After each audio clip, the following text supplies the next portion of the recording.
I don't understand why women get on here, or certain women get on here and repeatedly ask for a man that is wealthy, right? And, I don't know, and I don't think we've all seen too many wealthy men that are going to ethically, or morally date women or one woman, build a life with her, and then the end, right? No. The only time that I've seen that work out is if you help that man build. That means you had to be there when, before the money. But a lot of y'all are trying to come in after the money is built because, one, you want that comfort. Two, if anything should happen, you want the possibility of potentially taking half of his money, okay? Something that you didn't have to help build, right?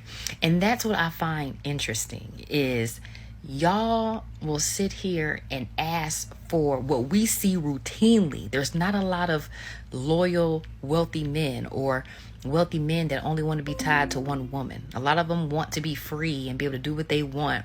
And even if you are able to get one in a relationship, a lot of times you ain't the only one, right? And y'all want faithful, good, wealthy men. And by nature, human nature, there's not a lot of good people in this world. So I don't know why y'all think there's like this abundance, or that God is going to lead this overly wealthy man to, take care of you. No. And they be toe the fuck up. I'm gonna just be absolutely honest with you. They be toe up, and for whatever reason, women are so delusional that they actually believe that a man with resources, that's not even at the peak of his earnings, that is on his way up and is going to become greater the older that he gets, right? And he's going to become wealthier, that for whatever reason, it don't matter what your socioeconomic status is, don't matter where you came from, don't matter what your mindset is, don't matter what you look like, don't matter how you talk and treat them, that all of them deserve the same type of guy. And it is the weirdest phenomenon. I don't know why God put that on y'all, for y'all to really believe that y'all deserve that. And more importantly, it's not like you ever did anything to contribute or get it out the mud with him. And so you waiting for a guy at the finish line, and they don't want to build with a guy. Not even when they poor and broke, not even when they don't have anything, not even when they're completely removed from, you know what I'm saying, anything from a financial perspective as far as what success is supposed to look like. They don't want to get it. And so they expect for him to be at the finish line and then to be like, oh my God, I just want to be so faithful to you. Where? Where you see that at? Where you gonna find that at? And let's not get it confused. It ain't a lot of people at the top like that. You don't know none. You don't know none. You know some people that may be living hand to mouth, paycheck to paycheck. Even if they generate a decent amount of revenue, it don't necessarily mean that they got it like that. They may be 6 months out if they lose their income from not having nothing. And, for whatever reason, again, we think that it's just an abundance of people that's just sitting at the top waiting for their queen to be. No, you got a bunch of dusty people that's sitting around chilling. And that is the person that you deserve because that's the person that you continue to attract. Great, great people attract great people. Great people attract great people. And if you didn't get it out the mud with them, then that means you have no sweat equity. You have no, uh, what's the word that I'm looking for? You have no real desire to see him win outside of your own selfish reasons. I found that women that get it out the mud with guys, or is the very least held him down when he was getting it out the mud and he didn't have nothing, or if we went broke or whatever, those women, believe it or not, truly in most cases love that guy. Like they genuinely want to see him great, even if it's not with them. And so it's even a different disposition when it comes to that.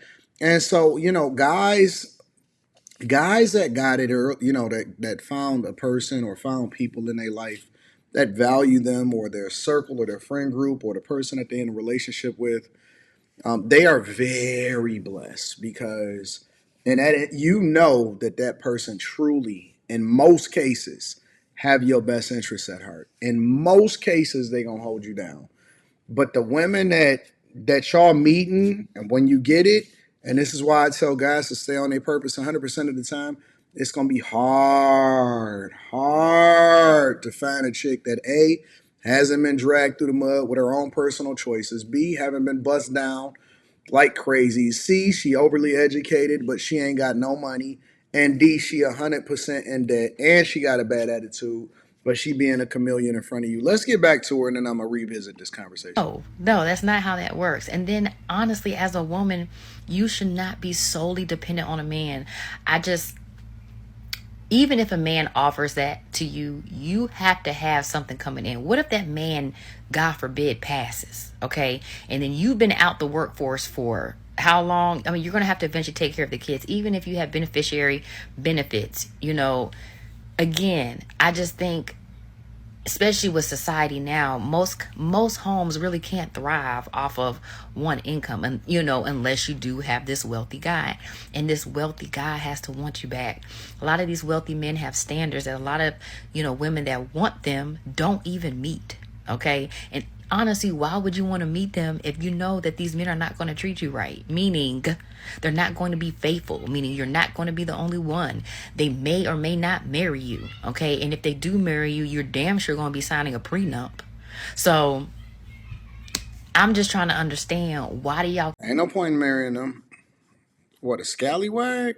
Yeah, right. keep asking for things that it's probably not in your best interest? Okay, there's nothing wrong with a guy that works 9 to 5 that makes a decent living. He may not, make this extravagant amount of money, but he don't want for nothing, and the people that he loves don't want for nothing. And if y'all can work together, what is wrong with that? And let me say that them guys ain't even going for the okie doke because they straight. Cause see, we getting it twisted and confused and keep talking about wealthy guys as though that's the only guy type of guy that's dope. No, it's a lot of guys that's getting it out the mud and they hungry and they growing and they don't need for a lot. And some guys got their home paid off, which I consider to be one of the biggest blessings ever. And he only paying insurance and property taxes, which could be substantial. But he's minimized his costs and he understands what the game is and he's making adjustments and he's a part of the bag chasers. Link is in the description as well as pinned to the top of the chat. They're not going for the bullshit either. Like, what is wrong with that? Y'all got to stop asking for stuff that's not in your best interest. When I was in college, I avoided the athletes.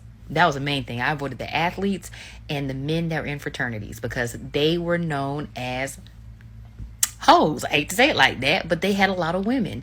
A lot of women were throwing themselves at them, either based on popularity or in the hopes that, especially the athletes, they were going to get signed, And so now you're being brought into this lavish lifestyle. But I ran from it. When I was in college, I did not date an athlete and I did not date anybody in a fraternity. Okay. Not to say that I still didn't run into, guys that didn't treat me the best. But again, I wasn't going to make my dating options that much harder by knowing, what I was setting myself up for. So you just got to find a good man that can take care of himself. He has everything he needs. And so he's not he's not going to be a burden. He'll just be adding into your situation. And it does not take this. No, I feel her. I'm 100% with her. I think that she on point for the most part. And I think that you should just go with whatever it is that you attract. And a lot of women think that they qualify for something more than what they really are. And that's a lie. It's a huge lie. It's the biggest lie ever. And we just have these outsized, unreal expectations. And that's one of the reasons why people continue to find themselves by themselves. Always gonna link back to the content creator because it's the right thing to do, regardless of whether I agree or not. Make sure you guys tap into the Patreon. Link is in the description. Teach Henley, 40% off your first order, 20% off for life. Let me know what y'all think inside of the comments.